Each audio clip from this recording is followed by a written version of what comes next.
Hoje é o Dia Nacional da Visibilidade de Travestis e Transsexuais. A data é uma forma de chamar atenção para a necessidade de garantir os direitos dessas pessoas. E apesar de alguns avanços, sobretudo no Poder Judiciário, cada vez mais esses direitos têm sido violados. Em 2020, o número de assassinatos de travestis e pessoas trans aumentou 70%. Foram 175 pessoas mortas por causa do preconceito. Há pouco mais de 2 meses, as eleições municipais registraram um número histórico. 294 pessoas trans disputaram o cargo de vereador ou prefeito e 25 foram eleitas. Mas se na política o resultado é animador, no dia a dia a realidade é outra. Segundo o levantamento divulgado hoje pela Associação Nacional de Travestis e Transsexuais, a vulnerabilidade dessas pessoas, seja em casa ou nas ruas, é cada vez maior. Em 12 anos consecutivos, o Brasil é o país onde mais se mata transexual no mundo. Rejeição familiar, marginalização econômica e impunidade são aspectos que contribuem para esse quadro. São Paulo foi o estado com mais assassinatos em 2020, seguido do Ceará, Bahia, Minas Gerais e Rio de Janeiro. A maior concentração dos assassinatos está na região Nordeste, com 43% dos casos.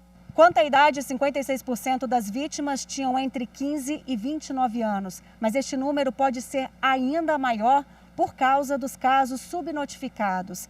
Assim como na violência contra a mulher, o ataque a travestis e transexuais teve um aumento significativo na pandemia do novo coronavírus. Nesse período de pandemia, em que muitas pessoas retornaram para suas casas porque não tinham reserva para sobreviver, continuou o aumento da violência no seio familiar. Nos últimos anos, o Brasil tem avançado na luta contra a violência de pessoas trans. E o Judiciário tem dado a sua contribuição.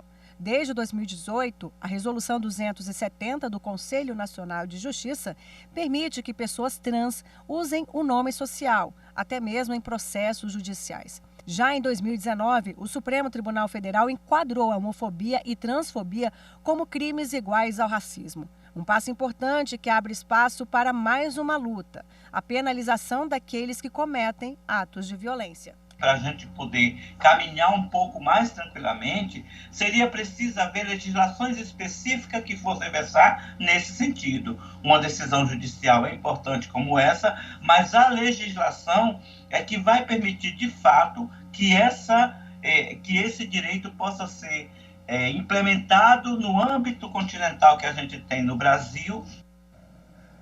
Bom, para repercutir o assunto, eu converso agora com a advogada Maria Eduarda Aguiar da Silva. Muito boa tarde, seja bem-vinda ao Jornal da Justiça, primeira edição. Boa tarde, muito obrigada pelo convite. Maria Eduarda, eu queria que você falasse para a gente o que falta para o Brasil avançar nessa matéria, já que a reportagem da Fernanda elencou alguns direitos e garantias que foram conquistados no Poder Judiciário, avanços tímidos do ponto de vista legislativo também tivemos, mas por que essa parte da população ainda é tão marginalizada e excluída?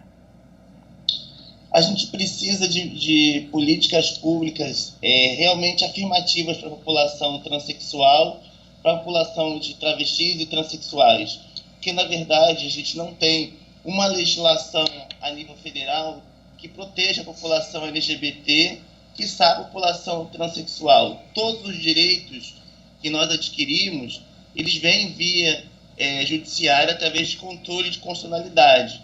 Isso foi com o nome retificação civil para a população transexual, isso foi em relação à criminalização da LGBTfobia. Então, a gente precisa hoje entender que a população transexual é aquela que não consegue acessar a escola, porque a gente não tem uma política educacional de inclusão dessa população dentro desses espaços. A gente não tem uma política de combate à transfobia nas escolas, que provoca essa evasão escolar e um número vergonhoso para o Brasil de menos de 1% de pessoas transexuais conseguem acessar as universidades, conseguem terminar muitas vezes, o número de pessoas transexuais que conseguem terminar o seu segundo grau é muito pouco. Então a gente tem esse grande problema social que ele é fruto da exclusão, né?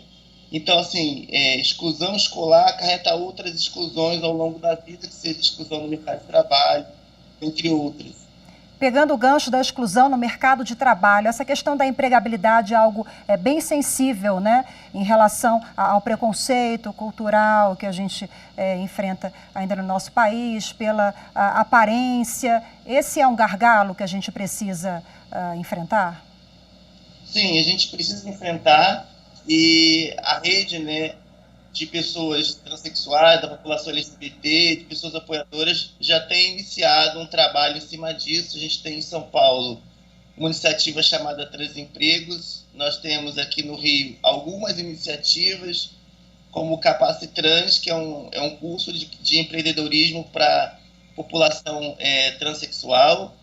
A gente está desenvolvendo aqui dentro também da instituição onde eu sou presidente um projeto também visando oferecer cursos, parcerias para a população transexual, mas a gente tem uma deficiência em relação à inclusão efetiva dentro das pessoas nas empresas. Então é preciso que se faça um trabalho de sensibilização dentro das empresas, para que as empresas, desde dos gestores, desde da diretoria, funcionários, supervisores, tenham um maior entendimento das questões que envolvem a população trans.